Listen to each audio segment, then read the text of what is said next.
안녕하십니까. 특허청에 근무하는 박종필 사무관입니다. 제가 비정상의 정상화 과제로 소개해드릴 사례는 지식재산권 분야 무역수지 통계라는 새로운 개념의 통계입니다. 목차는 추진 배경, 주요 내용, 성과 등으로 구성하였습니다. 우선 추진 배경입니다. 우리나라는 만성적인 기술무역수지 적자국입니다. 매년 언론에서는 이러한 사실을 대대적으로 보도하며 정부를 압박하고 있습니다. 이런 기사들을 보며 생각했습니다. 얼마나 정확한 통계를 내고 있을까? 최근에 보다 중요해진 지식재산권은 얼마나 반영되고 있을까? 지식재산권의 주무부처로서 지식재산권의 국제거래를 제대로 보여줄 수 있는 통계를 만들어보자 라는 결론에 이르게 되었습니다. 여러분도 아시다시피 우리나라는 지속적인 R&D 투자 및 개방형 혁신 등에 힘입어 지식재산권의 국제거래가 지속적으로 증가하였습니다.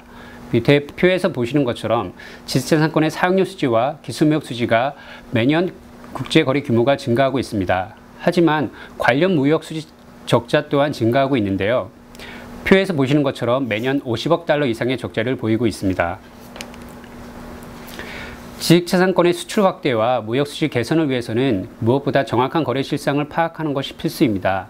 그러나 기존 관련 통계로는 국가 간 거래되는 지식재산권의 정확한 규모 및 세부 내용 파악이 어려운 실정입니다. 기술무역 수지의 한계를 보면 음악, 영상, 컴퓨터 프로그램 등 모든 저작권이 반영되어 있지 않습니다. 특히 기술 수출의 경우 응답률이 높지 않은 설문조사에 의존하고 있습니다. 지식재산권 사용료 수지를 보면 지식재산권의 판매 및 구매 등 매매 거래에 따른 대금은 반영하고 있지 못하는데요. 결국 기존 통계는 지식재산권 국제거래 통계로서 효용성이 매우 낮다고 평가될 수 있습니다. 참고 자료로 조금 더 구체적으로 보시면 기술무역 통계의 경우 미래부가 OECD 기술무역 통계 작성 지침에 따라 작성을 하고 있는데요. 밑에 보시는 것처럼 지식재산권으로 볼 수 없는 특허화되지 않은 발명이나 기술지도 등이 포함되어 있고 지식재산권에서 상당히 많은 비중을 차지하고 있는 저작권은 반영되어 있지 못합니다. 지식재산권 사용료 수지의 경우 한국은행이 IMF 기준에 따라서 매년 발표를 하고 있는데 독점권 사용료, 복제 배포권 비용 등만 포함되고 있습니다. 이제 본론입니다.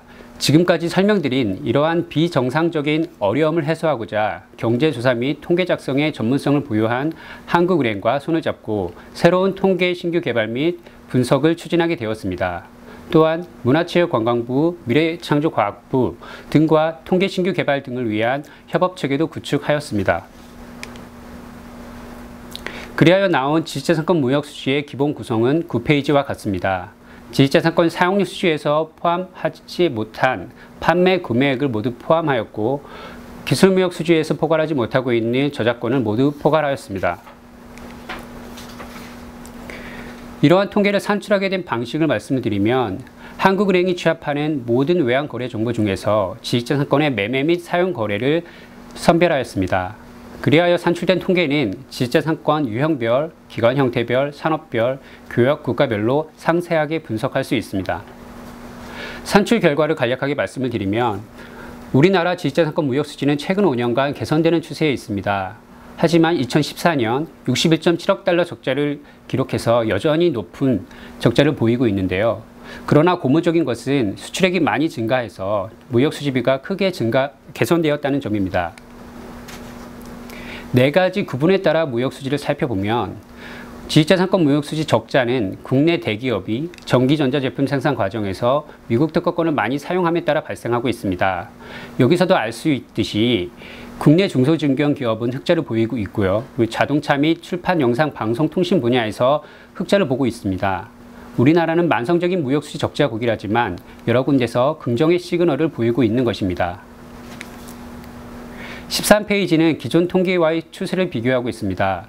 추세가 비슷하다는 것은 최소한 다른 통계가 갖고 있는 그 정도의 신뢰성을 갖고 있다고 볼 수 있을 텐데요. 다른 통계보다 포괄 범위가 넓어서 수치상 더 큰 규모를 보이고 있는 것을 확인하실 수 있습니다. 이제 비정상의 정상화를 추진한 결과, 즉 이 통계 개발 등에 따른 주요 성과를 말씀드리겠습니다. 우선 국내 대기업의 적자 축소, 국내 중소기업의 흑자 확대, 이런 지식자산권 분야에서의 무역수지 개선 추세를 명확하게 제시해서 중장기적인 경제 전망에 대한 국민 인식도를 제고하였습니다. 또한 이러한 통계를 민간 공공 분야에 확산시켰는데요.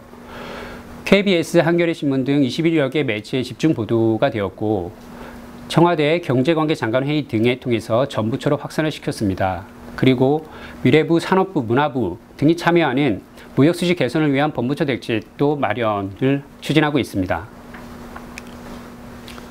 이제 마지막으로 향후 과제에 대해서 간략히 말씀드리겠습니다. 이번 통계가 만들어진 지 아직 반년도 되지 않았습니다. 앞으로 해야 될 숙제도 여전히 많이 남아 있는데요. 이 통계의 신뢰성을 제고하고 이 통계가 국가지식재산 정책으로 연계되고 환류될 수 있도록 지속적인 노력을 하겠습니다. 나아가 국제수지와 같이 국가 간 비교를 위해 국제통계 제안 등 국제적 확산까지 추진할 계획입니다. 지금까지 지식자산권 무역수지라는 새로운 개념의 통계를 소개해드렸습니다. 감사합니다.